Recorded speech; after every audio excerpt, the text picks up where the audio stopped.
Afronautas, boa noite, bom dia, boa tarde para quem assistir nos demais horários.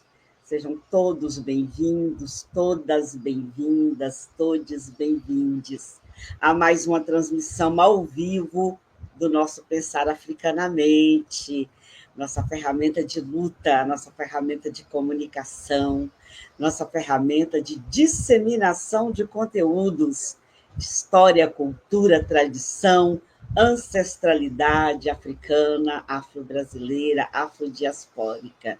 Eis nós aqui, neste Novembro Negro, dialogando sobre consciência negra e a construção do 20 de novembro. Pela primeira vez esse ano, o 20 de novembro foi feriado nacional. E eu fico imaginando se todo mundo tem noção dos processos de luta na construção dessa data tão potente hoje, não só no Brasil, como em outros países também, que a população negra vive processos de luta. E falou, vamos conversar sobre isso? Aí mandei lá na rede de historiadores negros, historiadoras negras, sempre generoso esse pessoal da rede. E aí nós temos uma convidada hoje e um convidado na quinta-feira para dar continuidade ao diálogo. Já vou trazer aqui para a sala a Suelen Girotti, nossa convidada de hoje, para estar aqui dialogando esse tema consciência negra e a construção do 20 de novembro. Eu não sei por que não está aparecendo nossos nomes. Ah, tá, por causa do banner. Eu tiro o banner, aparecem os nossos nomes. Tá certo, mas vamos deixar o banner aí por enquanto. Mas veja bem, deixa eu cumprimentar o pessoal que já está aqui conosco. Gente, a Ângela Bahia Brito passou aqui à tarde, diretamente de Alagoas, terra de Zumbi dos Palmares e Dandara. Quem passa mais cedo, eu sempre agradeço, gente, porque é uma estratégia para tentar impulsionar o algoritmo a dar visibilidade para as nossas pautas. Então, a Ângela passou aqui mais cedo, a professora Luciane Soares, dizendo, não perco, saudade desse canal mais do que fundamental. Professora Luciane, nós também com saudade de você aqui, trazendo suas pautas no canal, viu? Lerê Virgínia, que sempre nos acompanha lá da Itália, também passou aí mais cedo. A Mari Noeli, né, saudade dos encontros do Pensar Africanamente, de suas pautas sempre tão atuais e relevantes para todos nós, todas nós. O Paulo, do PSSA Mercantil e Associados. Maria Semedo, boa noite, nos acompanhando de Portugal, bem-vinda. O Charles Sou, nos acompanhando da Austrália. Ele está dizendo aqui da terra do povo Birpai, na Austrália. Irene Zilda, minha querida, bem-vinda aí. Muito bem. A Marilyn Hendricks nos acompanhando lá de Chicago, nos Estados Unidos. Essa nossa ferramenta de comunicação, né, que dialoga nacionalmente, internacionalmente. Vou fazer o seguinte, minha gente, nós estamos no YouTube, nós estamos no Facebook. Onde você já estiver, já deixa seu like, porque isso é importante para impulsionar a pauta, e pega o link, dissemina geral. O Pensar Africanamente está meio intermitente, não está com as datas fixas mais, as pessoas às vezes podem não saber que nós já começamos. Então, por gentileza, dissemina geral nos seus grupos de WhatsApp, nas suas redes sociais, avisa que o Pensar Africanamente está ao vivo e as pessoas vão chegar aí para participar desse diálogo conosco. Sírios Oliveira, minha irmã, que bom que você está aí, cumprimentando também os afronautas, dizendo saudades minha querida. Olha aí a Ângela Bahia chegando aí de novo, que ela passou mais cedo, deixou o recadinho. Vamos avisar as pessoas que nós estamos ao vivo, eu sei que as pessoas vão chegando aí.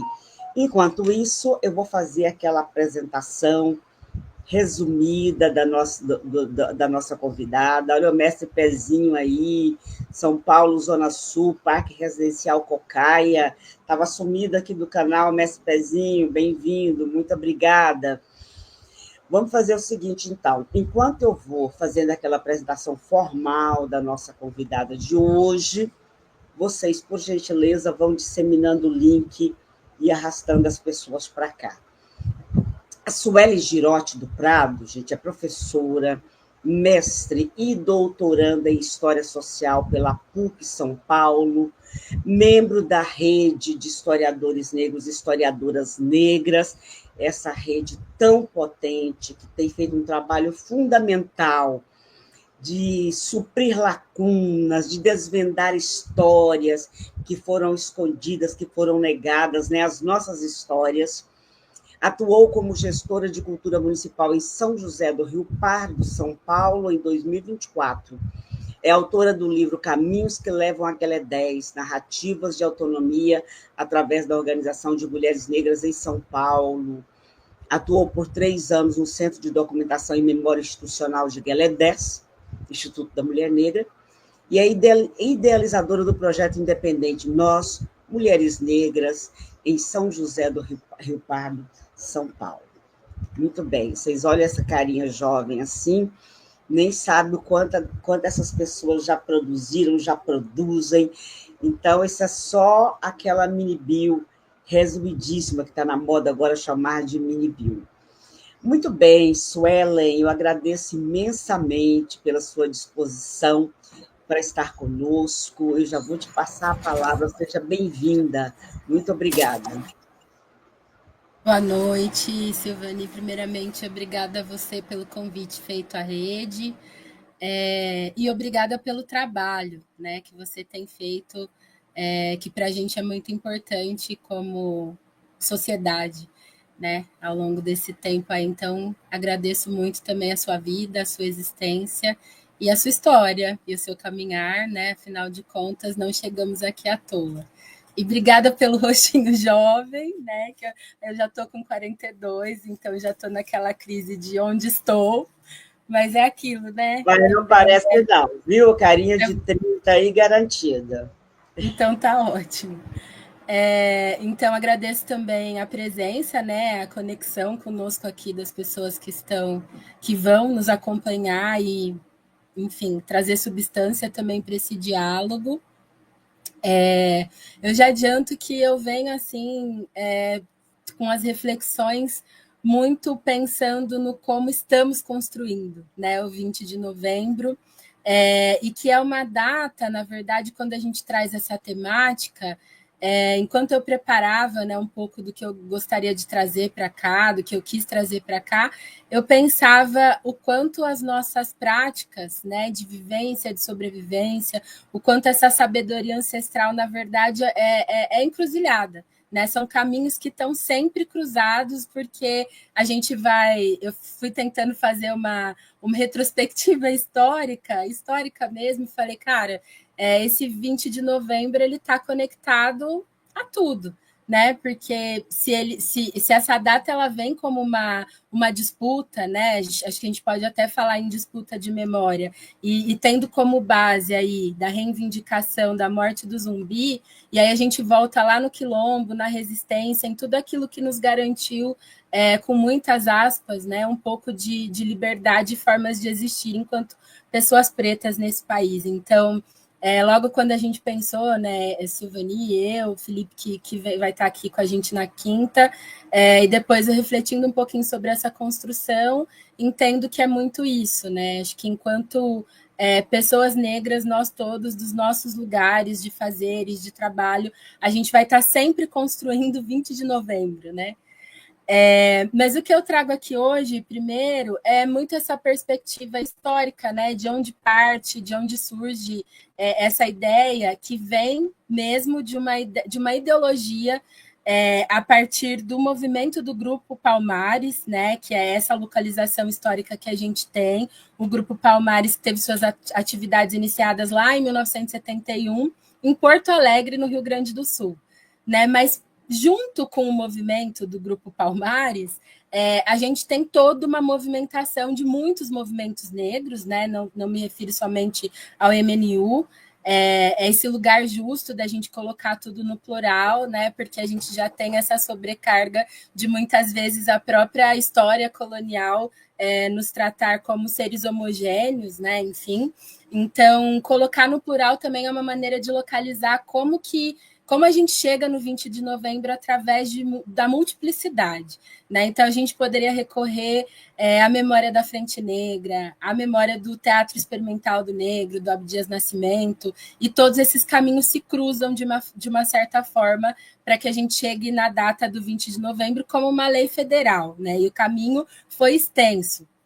E aí, só retomando, né, o Grupo Palmares ele foi idealizado por nomes como Oliveira da Silveira, que era um escritor negro, poeta, né?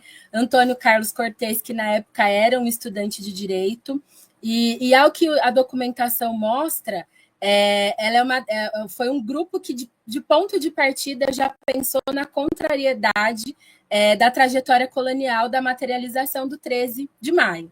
Né? Então, a gente sabe que no imaginário social, de uma forma geral, o que a gente tem do 20 de novembro é isso, né? Que é uma data para contrapor, para discutir, para disputar. Né? Eu acho que eu percebo muito que na história, né, não é uma novidade que hoje nós, historiadores negros, né, falando um pouco do lugar que eu ocupo aqui, do que eu produzo, do que eu leio, do que eu pratico também, estamos nessa disputa de narrativa, mas essa disputa de narrativa ela teve um chão. Né? E esse chão, uma parte desse chão são os anos 70, 1971 para frente, pensando aí no 20 de novembro. Então, a proposição era justamente essa, né? O não reconhecimento da data do colonizador, que era o 13 de maio, e homenagear Zumbi dos Palmares, que morreu no dia 20 de novembro de 1695. Então, pensando num ponto histórico para a discussão dessa reivindicação do Grupo Palmares, né, são essas as datas que a gente tem e o conteúdo que a gente tem. Né? E aí, segundo as próprias narrativas do Oliveira da Silveira e do próprio Antônio Carlos Cortez, o 20 de novembro ele já começou a ser idealizado em 71. Em 78, que parece que teve uma amplitude, né, dessa ideia, no sentido de que eles publicaram um manifesto num jornal chamado Jornal do Brasil, e ele foi publicado pelo jornalista Alexandre Garcia, em 1974, e nesse manifesto, o Grupo Palmares chamava a atenção e, sobretudo, né, ao que parece também, chamava a população negra para essa reflexão de posicionar o 20 de novembro e contrariar a ideia de democracia racial do Brasil e do embranquecimento, né, do povo brasileiro, que era aquele resquício colonizador, do Brasil Império, dos inícios ali da nossa república, que ainda é um bebê, né, se a gente for pensar bem como ela caminha, e chamar atenção para isso. Né? E aí isso também me levou muito a pensar que junto, não para além, mas junto, né, com esses movimentos dos anos 70, a gente tem grandes intelectuais já disputando também essa narrativa e chamando atenção para essa questão da democracia racial. E pensando na funcionalidade do 20 de novembro hoje, que, né, a gente teve esse ano um feriado nacional, e que ainda assim a gente viu acontecer em uma cidade específica, inclusive do sul do Brasil, esse postergar da data com o argumento de que não se via racismo na cidade, a gente entende que, apesar de toda essa pontuação dos movimentos negros, dessa parte que eu sempre reflito muito também e bato muito nessa tecla, do quanto os movimentos negros desde os anos 40, né, isso considerando também todo o movimento abolicionista, obviamente, mas pensando, né, no século XX aí, que é o que a gente tem resgatado incisivamente também enquanto historiadores e pesquisadores, pensando o quanto essas práticas elas renderam para a gente uma produção intelectual, uma produção de conhecimento muito vasta. E essa produção, assim como o 20 de novembro, ela é colocada em xeque a todo momento. Né? Por isso que a gente fala, né, nessa disputa dessas narrativas. E aí esse manifesto, voltando lá em 74, nesse manifesto foi colocado, então, e materializada nessa ideia de que o 20 de novembro deveria homenagear Zumbi dos Palmares e ser marcado como um dia da consciência negra, e posicionava muito essa necessidade do resgate do valor histórico da população negra, né? Contrariando ali toda a história colonial contada até ali. E quando eu falo dessas intelectuais que estão localizadas também nos anos 70, né, a gente não pode esquecer de Beatriz Nascimento, de Lélia Gonzalez, Beatriz historiadora, que já estavam ali também disputando na letra, né, e no ativismo, para além da letra, para além da escrita, para além do pensamento intelectual, essa narrativa da democracia racial no Brasil.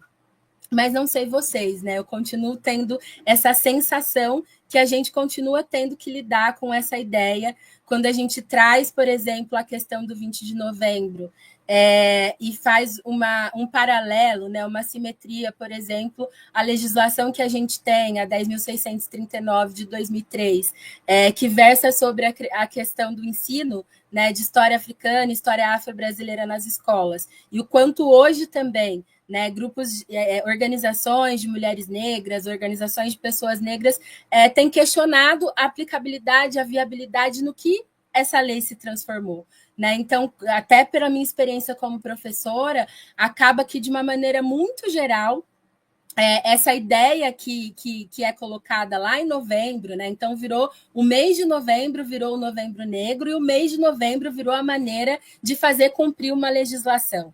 Né? E a gente sabe que a necessidade que a gente tem enquanto país em disputa por essa nossa história, por essa nossa narrativa, e pensando sobretudo nas infâncias, na formação de criança, né, o quanto o 20 de novembro ele é uma data importante, mas a ideia não é pensar, né, no que representamos enquanto seres, corpos negros nesse país, enquanto história em resgate somente no 20 de novembro. Né? E eu trago tudo isso para dizer e reforçar que eu acredito que a ideia de diversidade, a ideia de pensar essa narrativa lá atrás, né, contrariada pelo grupo Palmares, por Lélia Gonzalez, por Beatriz Nascimento e tantos outros intelectuais nossos, dizendo, olha, não existe essa comunhão em que se vive no Brasil. Né, isso, a gente não tem uma democracia racial. O 20 de novembro ele vem para marcar esse processo reivindicatório também, e a impressão que eu tenho é que a gente vai, né, a gente conquista políticas públicas em cima de muito suor, mas não é permanente, e o que a gente continua a fazer é disputar essa narrativa, entendendo que muitas vezes o que esse 20 de novembro se transforma, às vezes, na escola, é justamente nessa ideia de que a diversidade ela está numa falácia, né, no mesmo nível de uma democracia racial. Né? Quando a gente escuta aqui sobre o 20 de novembro, porque a consciência negra, se somos todos iguais, se somos todos humanos. Né? Até a fala do ator também, que ficou famosa, contrariando aí essa ideia da gente ter uma data para posicionar aquilo que é nosso. Né? E, sobretudo, o que o Grupo Palmares traz é exatamente isso. Estamos aqui posicionando uma data porque não aceitamos aquela lida pelo colonizador e pela história construída através de uma narrativa única e hegemônica, né? De uma narrativa branca, com orientação hegemônica ocidental, baseada em métodos e numa história que tinha naquele momento, sobretudo, uma narrativa de progresso, né? E onde estavam todas as nossas demandas. E aí é muito interessante também pensar como que a sabedoria dos nossos colocou essa disputa num pé de igualdade, apesar da gente estar sempre em muita desvantagem no que diz respeito às violências que o próprio racismo traz. Né? E aí, nesse sentido, lembrar um pouquinho, né, que Palmares foi também um quilombo que dentro de várias ciências, aí pensando na arqueologia, na história, na antropologia, desde os anos 40 e um pouco mais para frente, mais persistentemente nos anos 90, essa construção da história de Palmares, da narrativa de Palmares, ela também entrou em disputa. Né? Então, a gente consegue encontrar material, alguns jornais, por exemplo, do movimento negro, em que as pessoas estão lá escrevendo, olha, Quem foi que falou que Zumbi foi casado com uma mulher branca? De onde veio essa narrativa? Porque lá na década de 40, né, existiam narrativas para justificar o quilombo, mas por uma perspectiva diferente daquela que a gente conhece hoje, né? E aí, trabalhos feitos da década de 90 para frente, né, que possibilitaram, inclusive, o trabalho de arqueólogos e tudo mais, trouxeram esse outro olhar para Palmares também.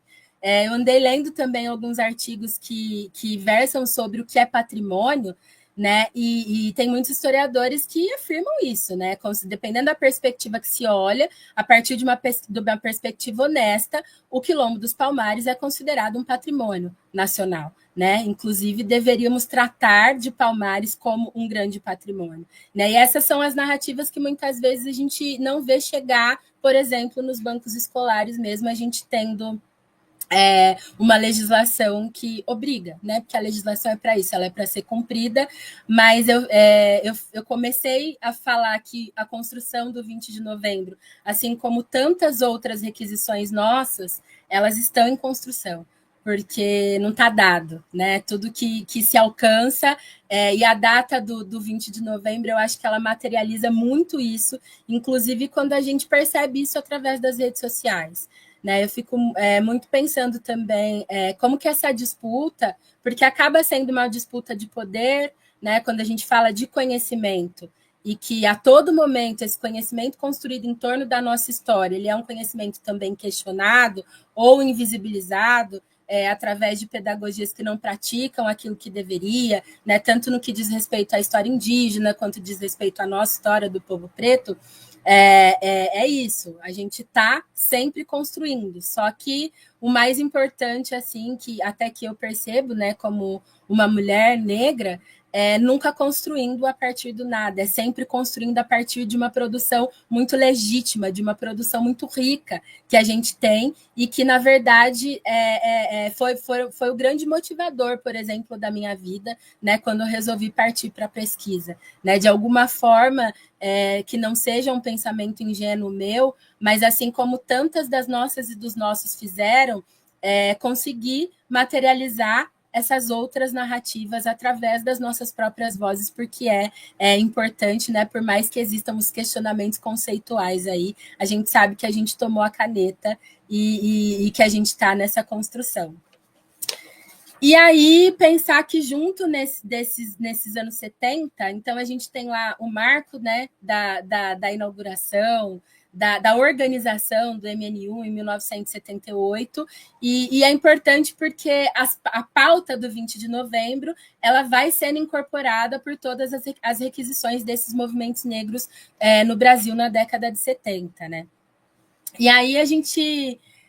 eu fico sempre me perguntando, é claro que, né, pensando sempre pela perspectiva histórica, e até pelas próprias narrativas e ensinamentos de Exu, né, a gente tem o tempo como perspectivas diferentes de tempo.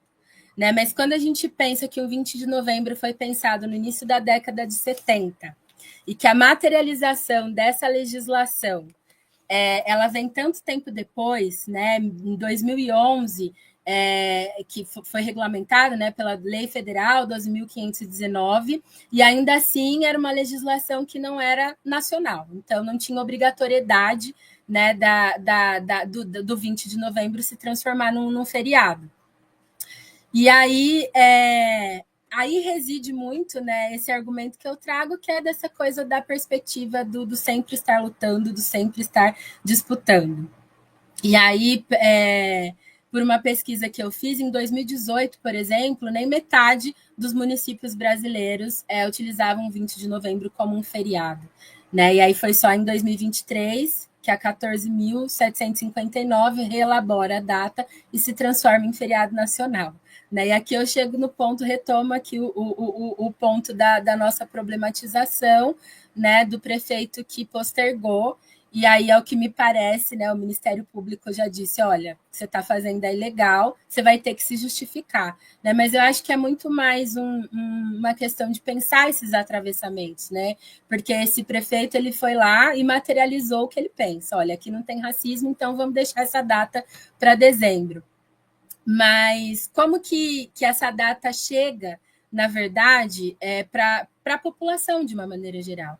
Né? E aí a gente consegue muito perceber, mais uma vez, através das redes sociais, o quanto isso ainda não é respeitado. Acho que respeitado é uma boa palavra. Né? Não vou nem dizer aceito, uma data aceita para comemorar aquilo que os movimentos negros disseram. É isso aqui que é legítimo para a gente. É a partir daqui que a gente quer uma história de memória, e não a partir da história do colonizador. Né? O respeito seria o mínimo, mas a gente não tem o respeito e também não tem esse lugar legítimo, né? que foi legalizado. Então, o racismo é uma coisa tão que se relabora tanto, né? Conforme o próprio neoliberalismo vai exigindo da sociedade, das estruturas sociais, que vai colocando, infelizmente, a gente sempre nessa permanência do alerta dos nossos fazeres, individuais e coletivos. Né?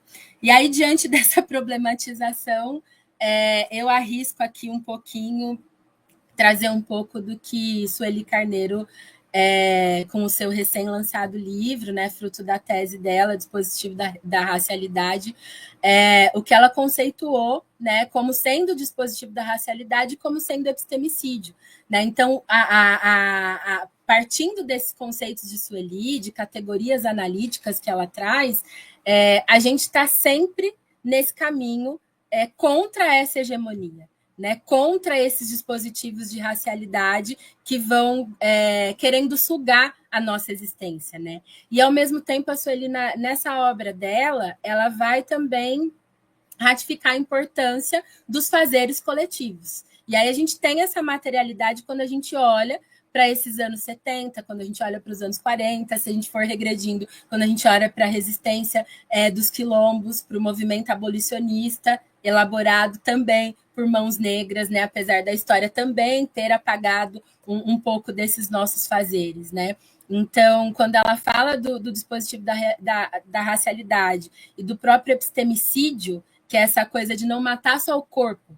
Né? Então, quando você nega a educação, quando você, trazendo um pouco para os nossos momentos atuais, quando você não materializa a 10.639 tal qual ela foi pensada e tal qual ela foi potencializada, a gente está continuando a ter os nossos saberes de alguma forma ceifados. Né? Mas, em contrapartida, estamos aqui nesse canal, né, debatendo, refletindo sobre a importância dessa data, sobre a trajetória de luta e resistência. E eu gosto sempre de frisar que essa luta e resistência ela se dá por vários campos, né, do ativismo, da militância, e que isso inclui a nossa produção de conhecimento. E eu acho muito importante a gente localizar isso, né? Não só o conhecimento acadêmico, né? Como eu dei o exemplo aqui de duas teóricas, mas a gente pode citar mais um monte, mas muito dessa produção da prática, né? Que a gente vê, por exemplo, nas organizações de mulheres negras dos anos 80, do final dos anos 70, começo dos anos 80. Né? E esses legados que estão conosco até hoje e que, inclusive, permite, por exemplo, com que nós, historiadores negros, negras, possamos ter os nossos campos de pesquisas amparados muitas vezes por essa produção de conhecimento. Eu afirmo com muita tranquilidade que é por esse caminho que eu costumo pisar. Né? Apesar de que durante muito tempo a gente vai acessando a academia, a gente vai sendo questionado. Né? Eu costumo dizer que a história, ela é assim, no clichê social, ela é um campo muito democrático, né? Mas na prática da pesquisa, não necessariamente. Então, a gente vai meio que andando por esses caminhos que já estão um pouco mais limpos, mas que continuam tendo as pedrinhas ali também para a gente tirar do caminho. Né? Mas o que eu vejo, e isso muito em conta dessas construções de Novembros Negros e de outros projetos políticos negros, é que a gente consegue acessar, por exemplo, né? Políticas públicas, cotas raciais e por aí vai. E eu acho que é isso. Dessa fala inicial, acho que espero ter contribuído aí para algumas reflexões e provocações para o nosso diálogo. Obrigada, Suelen. Gente, eu coloquei para vocês no chat que se tiverem perguntas, podem colocar. A gente volta para a nossa rodada daqui a pouco de encerramento, dialogando com as questões que vocês trouxerem também. Deixa só cumprimentar algumas pessoas que chegaram depois, agradecendo pela presença aqui com a gente. A Rosiane Araújo, Araucária, Paraná. Que bom que você está aí, minha querida. Seja bem-vinda. O Mestre Pezinho, dizendo do prazer de estar aqui conosco. Nós é que agradecemos muito, Mestre Pezinho. Bene Queiroz, acompanhando de Salvador, Bahia. Charles Sou, trazendo uma questão importantíssima, né? Que as nossas condolências dos familiares das pessoas envolvidas no acidente de ônibus lá em União dos Palmares. Né? Se não me engano, já são 18 pessoas mortas, já confirmadas, né? E tudo isso remetendo a um descaso, um descuido, né, em relação provavelmente, pelo que a esposa do motorista, a viúva do motorista disse, ele havia comentado que havia um problema de freio, e a gente, com as nossas perdas, né, que não param nunca. A Cláudia do Vale, sumida, que bom que você está aí, obrigada. Ana Maria Felipe dizendo: o que fizemos desde 1970 não é narrativa, o que fizemos e seguimos fazendo é história. Na verdade, eu acho que na fala da Suela ela não coloca que nós fizemos narrativa, é que a gente disputa a forma como se narra essas histórias, né? Nós temos a nossa forma de narrar, a partir da nossa existência, da nossa vivência, mas nós temos, do outro lado, quem narra de outra maneira, e muitas vezes tirando de nós, do nosso povo, protagonismo, tirando o valor daquilo que se constrói. Evandro de Sorocaba presente, meu querido irmão João Luiz do Corujão da Poesia, gente. João do Corujão da Poesia tem esse evento importantíssimo que ele faz com frequência, aliás, o nome é Corujão da Poesia, e ele disse que a edição de hoje é uma celebração ao Dia da Consciência Negra e um ato em divulgação à campanha Tradições de Matriz Africana contra o Racismo, que essa campanha que o Pontão de Cultura Ancestralidade Africana encampou. Eu vou compartilhar o link depois com vocês para que vocês possam acompanhar. Muito obrigada, João Luiz, pela parceria, por somar e fortalecer. Nosso querido quilombola, Célio Leocádio, esse guerreiro lá do Baixo Sul da Bahia, enfrentando aí grandes empresas, a Suzano, né, com a monocultura e destruindo o meio ambiente.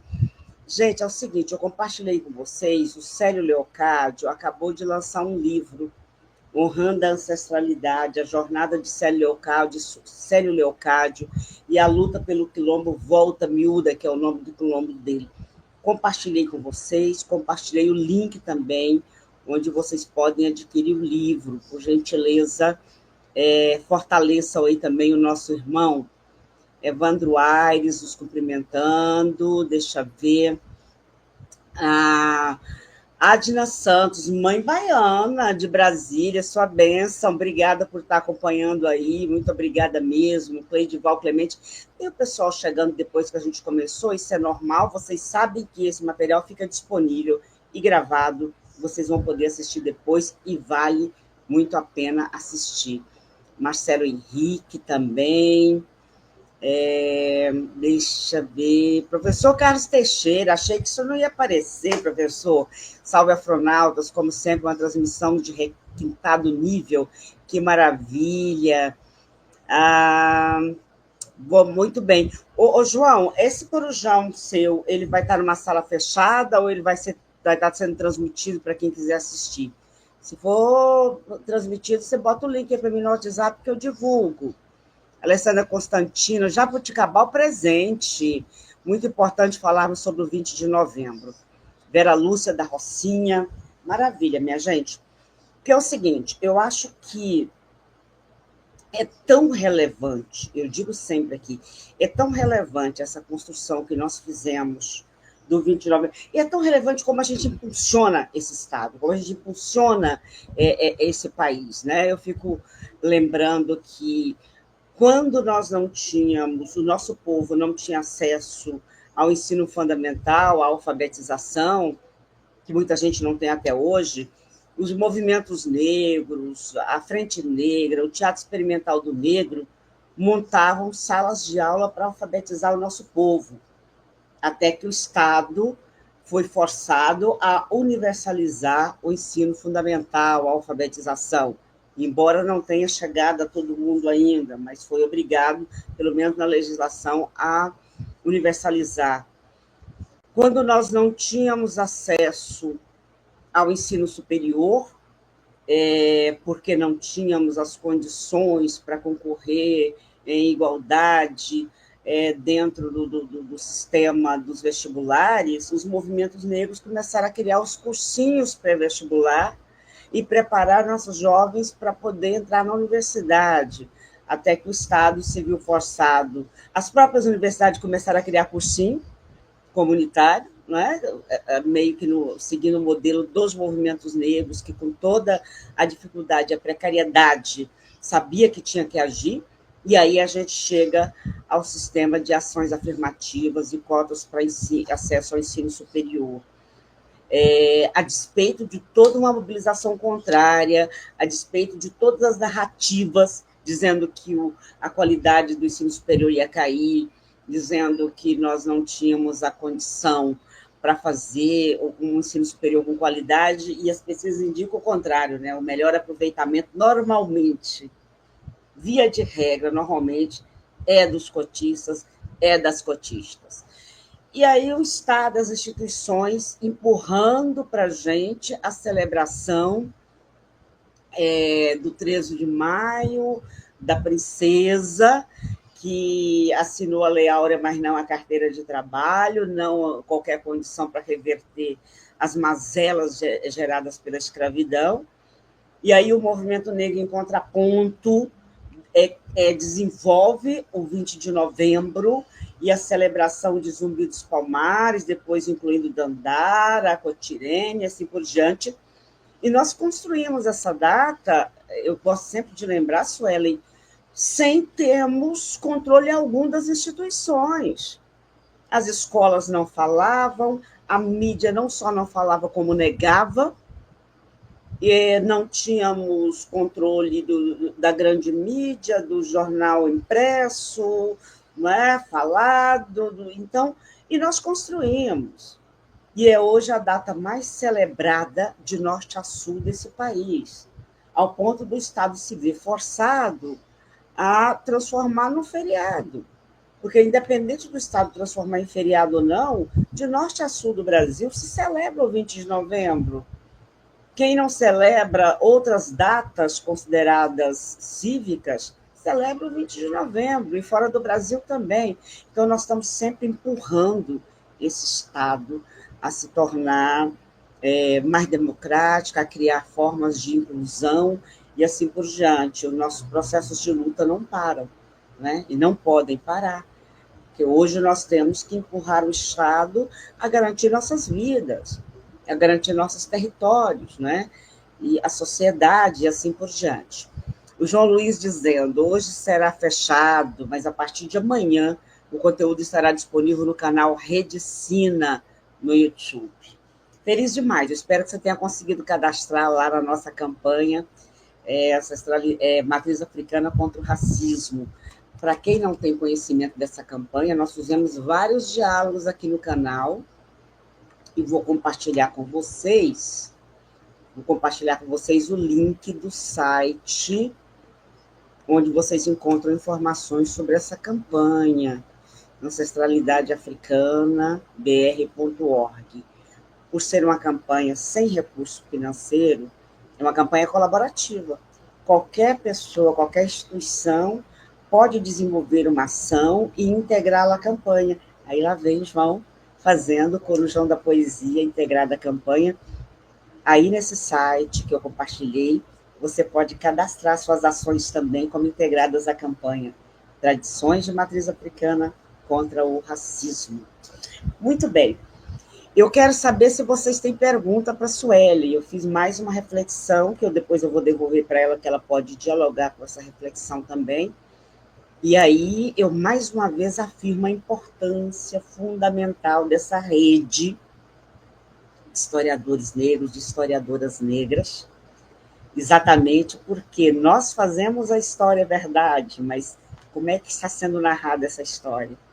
E a rede cumpre esse papel fundamental de fazer uma narrativa da nossa história afro-referenciada a partir dos nossos olhares, das nossas construções, sem contar as lacunas que preenchem, né?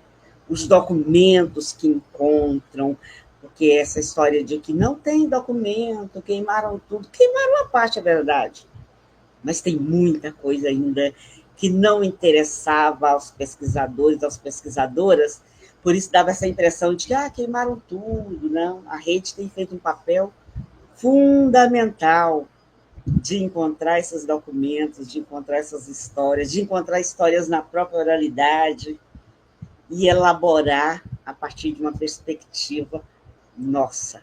Né? Saudade da coluna fixa da rede aqui no canal, que não está funcionando mais, mas o pessoal da rede sabe, o canal está aberto.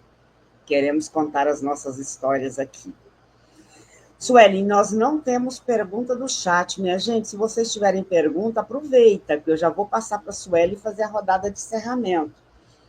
Né? E aí, eu já lembrando a vocês que esse diálogo nosso continua na quinta-feira com o Francisco Felipe, porque ele viria hoje também e foi convocado para uma outra agenda e não pôde hoje. Espera aí, eu vou fechar seu microfone um pouquinho, que aquele barulhinho voltou, Sueli, mas já eu abro. Luzineide chegando aí, muito obrigada, seja bem-vinda. O Evandro dizendo, cresci rezando no dia 3 de maio na estátua da Mãe Preta aqui na minha cidade, conduzidos pela avó Cida. Ela morreu no 3 de maio, caiu no esquecimento. O que eu faço nessa data? Então, nós temos diferentes construções também em torno do 13 de maio, porque a gente tem os nossos nossas mais antigas, que se movimentavam também no 13 de maio. Eu, pessoalmente, não tenho boas recordações. Eu lembro da minha infância na escola, desfilando como mucama de uma coleguinha branca que era considerada a Princesa Isabel. Era esse o papel que me davam nos desfiles escolares, como mucama da Princesa Isabel, meu irmão, coleguinha do meu irmão, carregando uma espécie de liteira com a minha coleguinha branca ali dentro, sendo carregada, né? Então, minhas lembranças são doloridas, né? Minhas lembranças são doídas, mas nós temos essas construções importantes também que não podemos negar, como ele traz aqui a avó Cida, né? Que morreu no 13 de novembro. Professor Carlos Teixeira, avançamos enquanto negritude na contação da nossa história. Deixa eu ver. Eu já vou te devolver, Sueli, para você dialogar mais com os comentários. O professor Carlos Teixeira perguntando quanto a gente avança na negritude quando contamos a nossa história. Isso nos lembra aquelas frases, de Steve Biko, de outros pensadores, só muda a forma, né? O povo sem história como um carro sem motor, não vai a lugar nenhum. Ou tem outro pensador que disse que é como uma árvore sem raiz, né? Não se mantém de pé. A Alessandra Constantino dizendo, Suelen, na minha cidade, nossa história só é lembrada na semana do dia 20. São poucas pessoas que têm o conhecimento da 10.639, como avançar nessa questão. O Helder dizendo que na semana do 13 recebia carta anônima racista nessa época, carta de racistas lamentando que a Princesa Isabel assinou a Lei Áurea, piadinhas do tipo, a Lei Áurea foi escrita a lápis, cuidado que a gente pode apagar, né? Tudo isso fez parte da nossa trajetória. E lembrando que a Ellen trouxe a questão da 10.639, e aí a Alessandra dizendo, como você disse, Sueli, só dialoga as nossas questões no 20 de novembro, e não fazem isso grande esforço não, viu? Chama a gente para ir para a escola da palestra, para ir para a escola da... Aí vai todo mundo lá para a sala dos professores descansar e deixa a gente ali com a criançada e assim por diante, né? E ela pergunta como avançar nessa questão. Estou te devolvendo, Suelen, por gentileza. Bom, vou tentar construir aqui reflexões com todo mundo, né? Porque, inclusive, Alessandra, essa questão da 10639, ela é uma pauta de debate atual, né? Dentro das organizações que pensam a educação para a população negra. Né? Então, como que a gente. É um desafio mesmo, como que a gente cria mecanismos para assistir o desenvolvimento e o cumprimento da lei. Né? Eu trabalhei 7 anos na Prefeitura de São Paulo e a gente era submetido assim. Eram ofertadas várias formações, né, em torno da questão da 10639, das questões relacionadas às pessoas negras, aos povos indígenas. E, assim, uma experiência muito singular, né? Que daqui a pouco eu vou falar sobre esses lugares, né? De memória coletiva e as memórias individuais que a gente tem, né? Ou dos nossos grupos, da nossa família. Mas é uma experiência pontual, mas o que eu podia perceber ali sempre é muita resistência também por parte dos professores, né? Teve um episódio que aconteceu comigo, porque é como a Silvani falou, né? Você vira o chaveirinho que sabe falar sobre isso. Não que a gente não saiba, né? Não que a gente não se desdobre, não estude para isso, não tenha escolhido isso, como é o meu caso, né? Perseguir essa história e essas narrativas para que a gente equalize isso. Né? Quando a gente fala de narrativa, e aí já respondendo, dialogando um pouco com a Ana Maria Felipe, eu acho que na minha fala eu tentei separar, ou na verdade juntar o quanto a prática e essa produção de conhecimento, que é o que eu estou chamando de narrativa também, elas fizeram o nosso chão. Né? E aí, só dando um exemplo, na pesquisa que eu empreendi no mestrado, eu tentei trazer um pouco da memória, por exemplo, do Instituto Galedes, o Instituto da Mulher Negra. Né? Então, entendo que, como a Silvani traz, o trabalho de nós, historiadores negros e negras, e os trabalhos que vieram anteriormente, toda essa documentação que a gente consegue acessar hoje, ela possibilita que a gente dispute essa história que está sendo contada e que pode alimentar a prática da 10639. Né? Então, existe a prática dos movimentos sociais, do movimento negro, inclusive estamos nessa prática fazendo isso aqui agora, e existe aquilo que precisa ser disputado, sim, como narrativa. Né? Porque como que a gente substitui a história do colonizador ou, na verdade, desmistifica, né? Acho que não é nem substituir, é desmistificar a história do colonizador se a gente não tiver os mecanismos, né, inclusive científicos, que nos levam a construir e reconstruir esse nosso passado que foi, durante muito tempo, negligenciado pelos livros. Né? Então, para eu ter as narrativas nos livros, eu preciso que ela parta de algum lugar. Né? E muitas vezes enfim, né, dessas ações que temos aqui com a Silvani, mas também da prática dos movimentos sociais, dos movimentos de mulheres negras, que eu gosto sempre de ressaltar a nossa importância nisso tudo, né, e nessa estrutura, mas, acima de tudo, pensar que são vários campos de disputa para a gente. Né? Não é só a academia, ou não é só o chão que a gente está pisando, não é só no hospital por conta do índice de violência obstétrica que a mulher negra sofre. Né? Se nós somos hoje 55,5% da população, os nossos lugares de disputa são inúmeros. Né? E um deles é o dessa narrativa que eu estou trazendo aqui como nomenclatura. Né? Então, a gente tem sim a prática, mas também a gente tem a reconstituição dessa história do Brasil, que precisa da memória negra, que precisa da memória indígena, né? E, ao que parece, é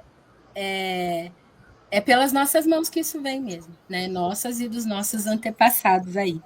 E aí, voltando, deixa eu ver aqui que eu perdi, que eu quero falar o nome dela, é Alessandra, né? Falando da 10639. Eu indico, inclusive, Alessandra, tem um trabalho muito interessante sendo produzido pela área de educação de Gueledés, que é pensar a 10639, pensar a primeira infância, que são momentos muito carentes, né, para as crianças negras, né, dados estatísticos assim absurdos de como crianças negras são tratadas ali na primeira infância, das escassezes da educação, né, para uma fase que é tão importante.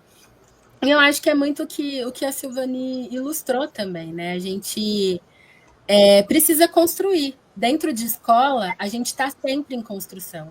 Só que a gente também sabe que as nossas crianças pretas são maioria, por exemplo, no ensino público, né? E pensar 10.639 é pensar hoje, eu acho que para lidar com esses desafios, eu não sei se necessariamente vencê-los em curto prazo, acho muito difícil, mas é pensar em projeto de escola, em projeto político pedagógico de escola.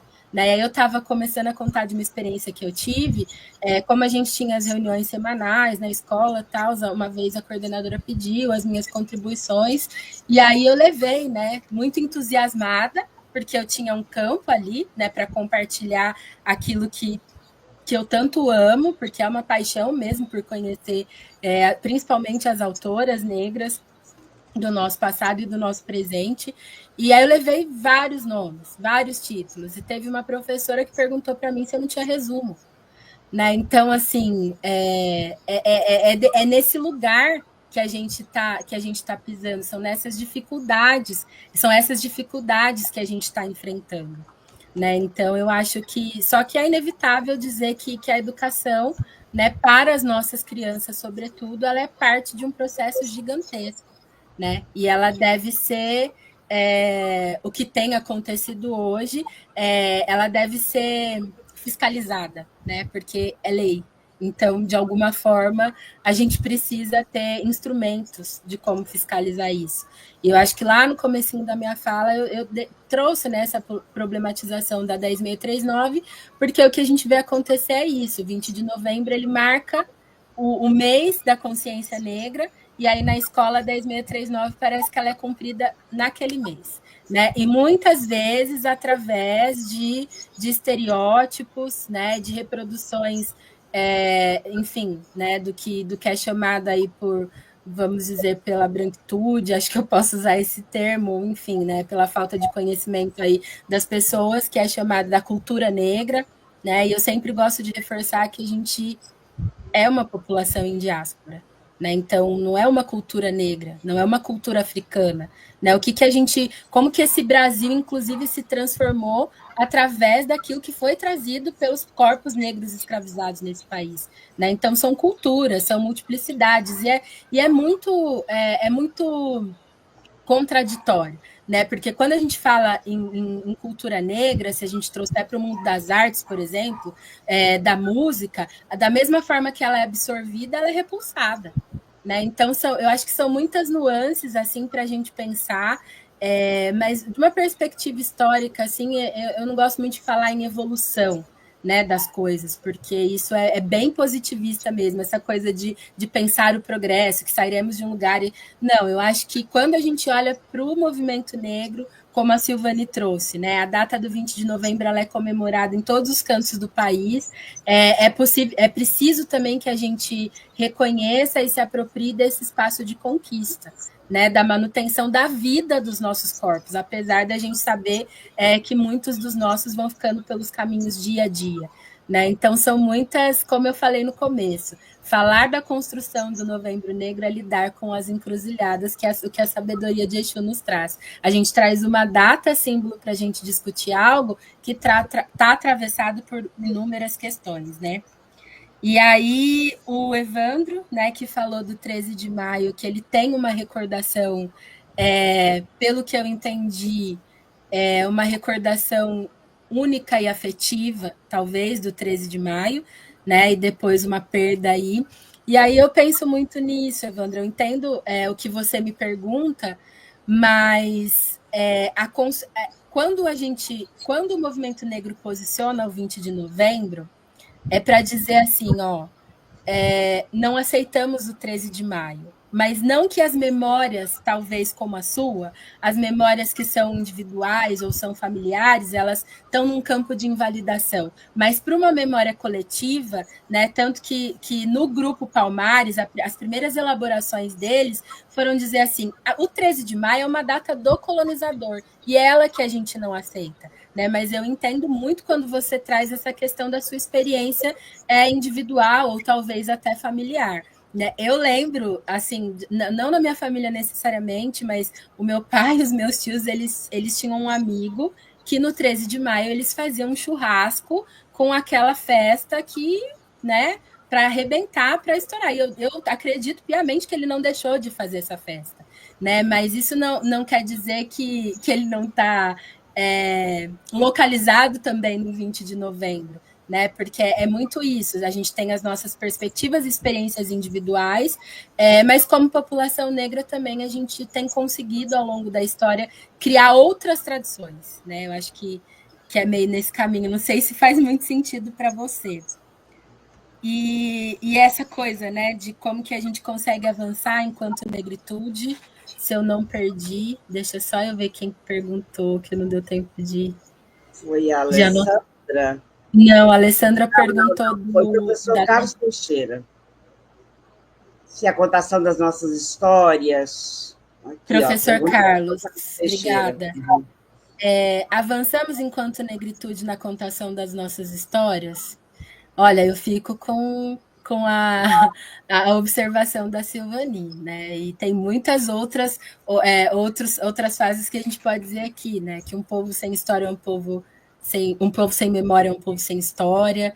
E assim, estou muito no lugar de suspeita para responder isso, porque o que eu tenho visto, né?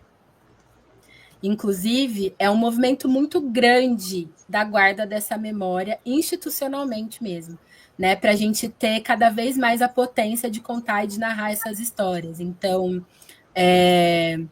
o arquivo Edgar Lowenhall da Unicamp, se tiverem oportunidade, né, de acessar, de conhecer ou mesmo acessar a página, hoje é um arquivo que tem acervos assim riquíssimos de movimentos sociais de uma forma geral, mas eu arrisco dizer que de movimento negro é o acervo mais potente que a gente tem. E guardar essa memória é muito importante. Né? Se a gente pensar que nos aspectos ali da colonização, uma das primeiras coisas tiradas das pessoas pretas que chegavam aqui era essa identidade. A identidade é a memória. Né? Então, eles eram retirados dos seus países, chegavam aqui, perdiam seus nomes, perdiam seus iguais. Né? Por isso que muitos, inclusive, sofriam, né? Do banzo, da tristeza. E então eu acho que a memória, e não pensando isso de uma forma romântica, não, mas como instrumento político, a memória ela é capaz de fazer a gente, eu não sei se, enfim, né? Eu acho que avançar coletivamente, mas acima de tudo, eu acho que de construir coisas que parecem muito pequenas, como por exemplo a autoestima de criança, sabe?